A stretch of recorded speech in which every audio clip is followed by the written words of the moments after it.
Hello Wheel of Time fans, and welcome to an episode 6 review. It is 6:25 AM here in the UK. I woke up at 5 o'clock to watch episode 6 because I'm away with work. So please excuse my hushed tones and the change of scene. I'm in a hotel somewhere in Newcastle in the northeast of England. But let's get to this, shall we? Roll titles.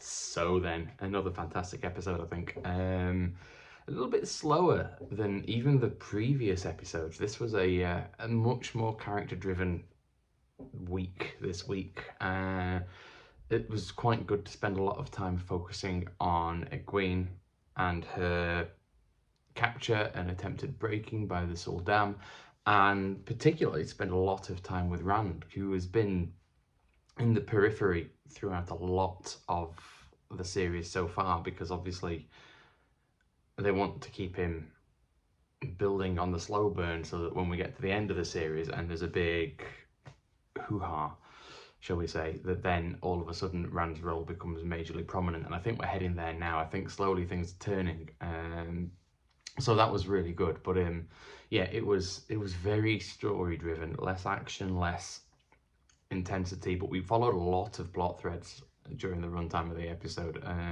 So as usual, I'm just gonna talk, stream of consciousness, have notes down here on my laptop, which you can't see, and yeah, we'll just go through it all. So, I mean, the core of this episode, as I say, was built around Egwene and Rand, but the Egwene storyline was hard to watch.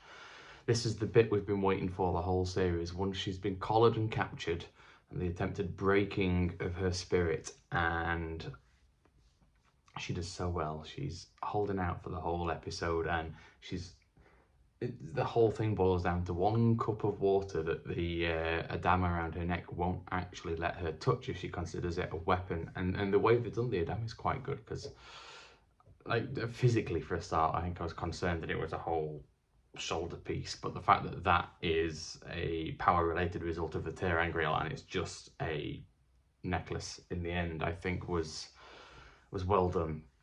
And it's very, very book lore specific that she cannot even think for herself while she's wearing that if the Sul'dam does not allow it. And it's a particularly harsh thing to watch her go through, because she's resisting and she's fighting, but the thing around her neck punishes her for her own thoughts, let alone her actions. It punishes her lots for her actions, but she cannot even think about using something as a weapon and use it without suffering pain. She can't touch it for a start, but the pain and the contorted ways that it forced her body when she tried to even consider things was just brutal. And we go through the whole episode, and you know, just this Sul'dam who's quite proud that she's got this very powerful Damane to train, and is willing to be nice and offer an olive branch. Let's be friends. That's not necessarily true unless she does exactly as she says, and even then it's not friends like friends, it's friends like you are with your pet dog or your cat. It's not true friendship. And as we go through the episode and the Sul'dam gets more and more frustrated, she loses that facade of friendship and becomes more and more brutal, eventually beating her, until eventually Egwene does relent and accepts that that cup of water at the very least is no longer going to be a weapon. And then she gets a drink as she's weeping tears for the resistance that she's losing. She's grieving, and the scream at the very end is her grief that she is not able to fight any longer, and she's had this semi-hopeful voice through the wall of another Damane, and who she'd almost given up on because they were just reciting almost scripture at this point. And when at the very end we find out that it's the Blue Sitter from series 1, it's a hammer blow to her, that she realizes that even if a trained Aes Sedai, who is one of the leaders of the tower, can't resist, and how on earth can she? And it's just very, very hard. But a little positive there was that when Rand and Lanfear visited her in the dream, she was able to see them because Egwene is a dreamer. And interestingly enough, the Dam doesn't seem to limit the dreaming, although at the moment she has no real ability in it. It's more raw, inbuilt talent. We will see much more of that as things go, I believe. We'll see a lot more of Egwene learning to dream, and hopefully in the next series that'll be developed quite a lot. Moving on to Rand, Lanfear. So I'm not sure where in the world of dreams they were, whether it was just a place of Lanfear's own mental creation, or whether maybe that was somewhere in the waste and she's just added the wheel and the chair and everything in order to get it. But that soon moves on, and it's down to classic Lanfear dangling a thread of hope that she is for him and not against him, even though she's not for everyone else. And so she persuades Rand to leave Moiraine, and as that goes on, to prove later on that she is there to help him, she banishes Ishamael, or at least it looks like she banishes Ishamael. Actually, I think it's far more likely that she created a dream version of Ishamael because she's the master of the dream, and then banished that in order to gain a little favour with Rand. But what I do love about that point was when she referred to him as Ishi, which is obviously the fan favourite name for Ishamael. And it's nice to know that the other Forsaken call him that too. He must hate it. He must absolutely hate it. But that was very good. Thoroughly entertaining bits there.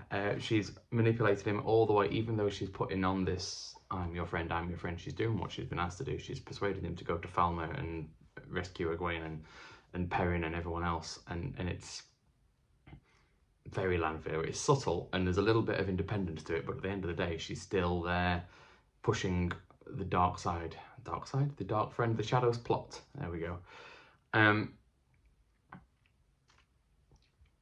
It's,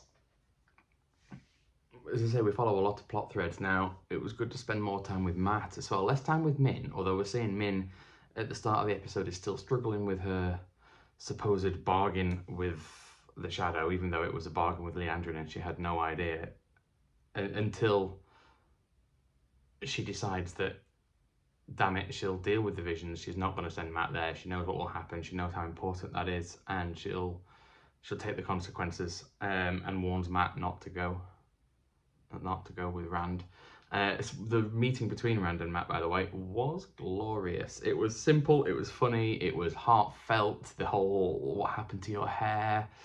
Honestly, I really like this season's Mat. I think Donal Finn is doing a really, really good job. He's got that perfect cast between sort of charlatan and happy-go-lucky guy, and this little dark edge to him. Just a small dark edge, not much, but it's there still. It's not nearly as pronounced as it was in the first series, and I think that is really, really important. And so obviously they're in the Foregate, Min and Mat, and Rand is in and around the city, so eventually they were going to meet. It was just, you know, it was inevitable really, given the show and where everyone needs to be in a couple of episodes. But at the end of it, he chooses not to go with him, and so Rand once again perceiving that he has to go things alone. But I don't think that's going to come quite to fruition, as the next episode will probably reveal. I don't think Rand's going to be having much more free agency for a while, at least for the next episode. Meanwhile, back in Falme, Elaine and Nynaeve bickering from the start is so very, very book accurate, and it's annoying in the books. It's going to be annoying in the show, but it's them, it's their personalities, it's who they are. They can't agree on things. They, at this point, don't know each other well enough to trust each other fully, and so yeah, it's brilliant to see. It's going to wind me up something rotten, but there it is. That's what we've got. And again, it wound me up in the books, but I appreciate that it's spot on. But their situation being taken in by the Yellow, who is their Rhymer, isn't it? And they've got a dam to look at, which is giving them half a chance of figuring it out. And immediately we see that Elaine has got this affinity with them, that she knows that it's a ter'angreal and something about it, but she's not figured it out yet. But they've got that, and hopefully given time, they'll work it out. But once Nynaeve is invited to join in the investigation, and she can't control, I mean, she controls the power for Nynaeve, but for anyone else, it's a major blast, and it gives away their location. And that's that for Reimer. And Reimer in the Warders battle dance is excellent. It's brutal, as everything is in this. The way the Warder dies is brutal, and what Reimer then does to the Suldam in defense of her life is horrendous, just crushing and snapping and squeezing the body down. But when she's eventually collared as well, the look in her eyes of horror that she's going to become one of these Damane, and she's not going to have this freedom or the agency to be herself anymore, or in fact be treated as a person. It's horrifying to see.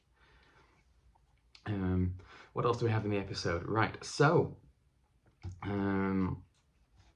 Moiraine sort of took a back seat once Rand ditched her at Lanfear's requests. She's clearly struggling with her place and her ability, and so she writes to she struggles again to write the letter, but she writes to Siwan Sanche with the situation.